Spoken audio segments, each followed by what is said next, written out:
आईए को, और सत्ता में अगर आ जाए तो सबको ठीक हो जाएगा। हाँ? हाँ? नहीं जाएंगे, नहीं जाएंगे तो नहीं जाएंगे। मोदी सरकार आएंगे, मोदी सरकार आएंगे, मोदी सरकार है। 10 साल में काम किए हैं, काम बढ़िया किए हैं। मोदी सरकार आएंगे। ये सब लुटेरा है, 26 पार्टी लुटेरा बना है अपने घर भरने का। अरे रुको रुको रुको, तो विपक्ष को तो नहीं सर, विपक्ष नहीं, आपको नहीं चाहिए तो नहीं चाहिए। विपक्ष को तो यह कहने का पूरा हक है कि INDIA को जो है सत्ता में ले आइए, सारी चीजें हल हो जाएंगी। और अभी गरीबी हुई है, अभी इतने परसेंट 1% लोगों के पास सबसे ज्यादा पैसा है।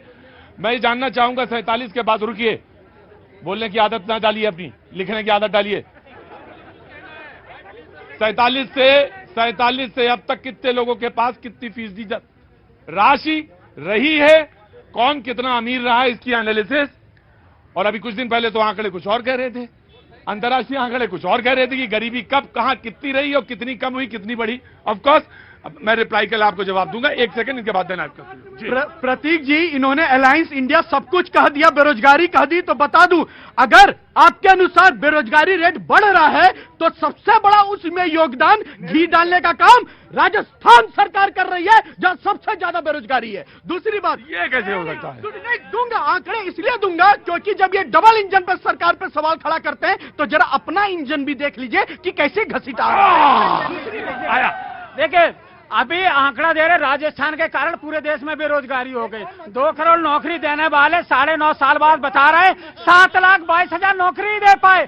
अब इन्होंने डाकिया का काम भी कर लिया है, क्योंकि चतुर्थ श्रेणी का भी अगर कोई लेटर देना है तो एक प्रोग्राम बनता है, इवेंट बनता है, प्रधानमंत्री जी उसको पकड़ा।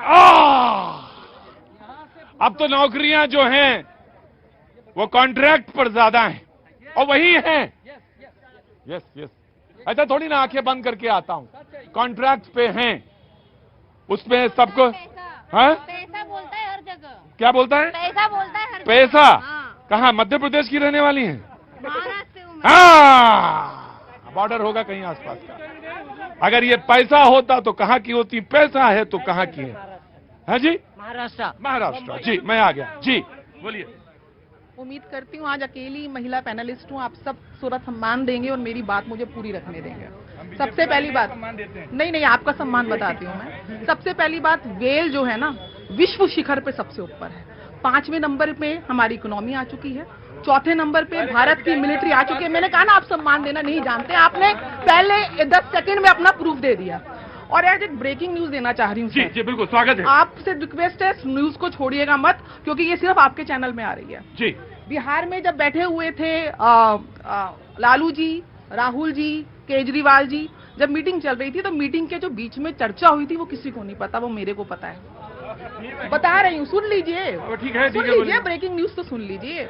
राहुल जी बोले विपक्ष को पूरा हक है देश में पूर्ण बहुमत से आने का। तो उधर से ममता जी बोली उसके लिए तो देश की हमको सपोर्ट चाहिए, देश का सपोर्ट चाहिए। तो तीसरा वहां से शरद पवार जी बोले देश के सपोर्ट के लिए तो जो पार्टी है इस समय उसके अगेंस्ट हमको जनता को करना पड़ेगा। वहीं से केजरीवाल जी की आवाज आई, इसके लिए क्या करना पड़ेगा? इसके लिए पूरे देश में आपको लड़ाइयां कलेश करानी पड़ेंगी, दंगे कराने पड़ेंगे, हिंदू मुसलमान कराने पड़ेंगे, सिया सुन्नी कराने पड़ेंगे, आपको हिंदू और सिख लड़ाने पड़ेंगे, तभी वहां से नहीं दुनिया। आप ये जो केजरीवाल जी जब ये सत्ता में आए नहीं थे तो इन्हें बोलते थे कि मुझे सत्ता नहीं चाहिए, मेरे को घर नहीं चाहिए, मेरे को कोई तंत्र नहीं चाहिए। और उसके ऊपर शराब नीति, शेष महल तब बनाया गया जब दूसरी वेव में दिल्ली में हाहाकार मचा। देखिए, मैं खबरों की दुनिया का आदमी हूं और खबरों को सही परिप्रेक्ष्य में रखने का काम पत्रकार का। तुम्हारे कान ठीक है, बैलेंस है?